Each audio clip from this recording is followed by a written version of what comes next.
cloud cover over the Gulf region off of Texas here. 24 hours ago, some thunderstorms developing already. The storm system has now moved down through the Gulf region. As soon as we can get this satellite loop into motion, we're going to be seeing clouds. Here we go. Clouds really taking off right there. The storm really begins to develop and take off right down there in the Gulf. Now, they have already clocked winds at over 75 miles per hour. Now, moisture is spreading towards the east with snow in some of the northern sections of Mississippi and on up into Tennessee as well. We're going to be keeping a very close eye on this storm system. It is quiet up in the northeast. This is the calm before the storm. This is the time where you can get out and get what you need as far as the food, the water, the videos, whatever you might need to stay bundled up for the weekend and stay in. We are going to be watching this low-pressure system as it continues to track up along the Gulf, and by tomorrow morning, it is going to be right in the southeastern part of the country. As it heads up along the Atlantic, we are expecting winds up to 75 miles per hour. Once again, snow is going to be spreading up into southern regions of New England late morning on up into northern sections of Vermont during the afternoon, and then those winds are going to be picking up in our area as well later on in the afternoon and during the evening hours. That is going to be the brunt of the storm. The strongest blizzard-like conditions are likely to be Saturday night. The snow eventually will be winding down as the storm system moves, but we think right now the track is going to bring it right up into New Hampshire.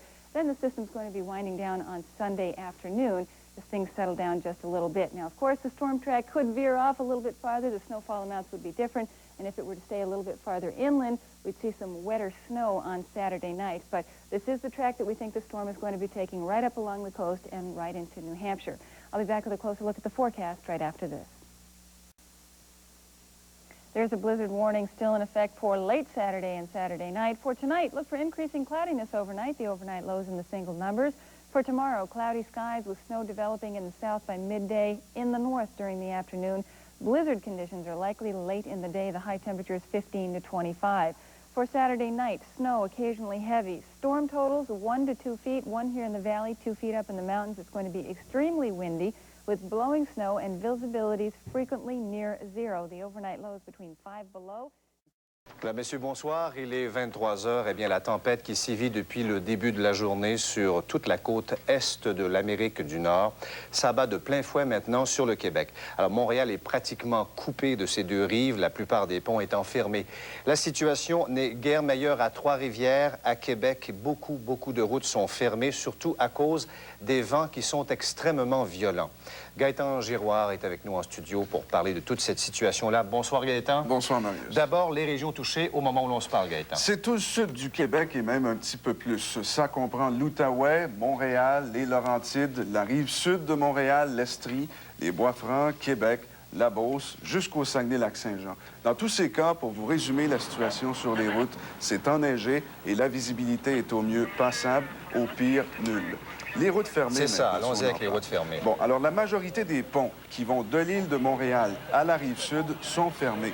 Au moment où l'on se parle, la Sûreté du Québec les a fermés à 22h15. Ce qui veut dire que vers Longueuil, le pont Jacques-Cartier est fermé, le pont Champlain est fermé, le tunnel La Fontaine est fermé.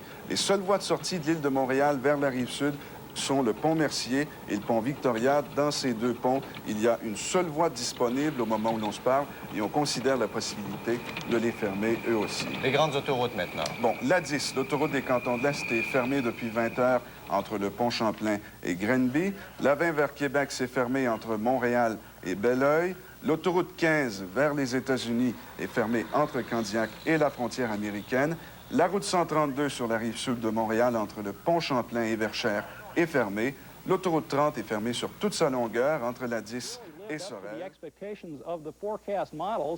And even surpass them in some places. Now, as we take a look at the storm center itself, it's just off the coast of Delaware. The pressure is at 970 millibars. That's 28.65 inches. That's hurricane force. That's like a Category 2 hurricane closing in on a Category 3 type hurricane.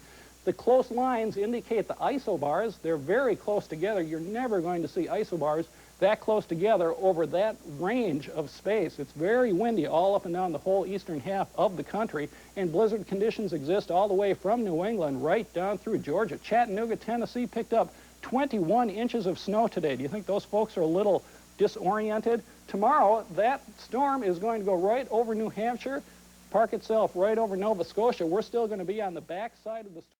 Chevronné.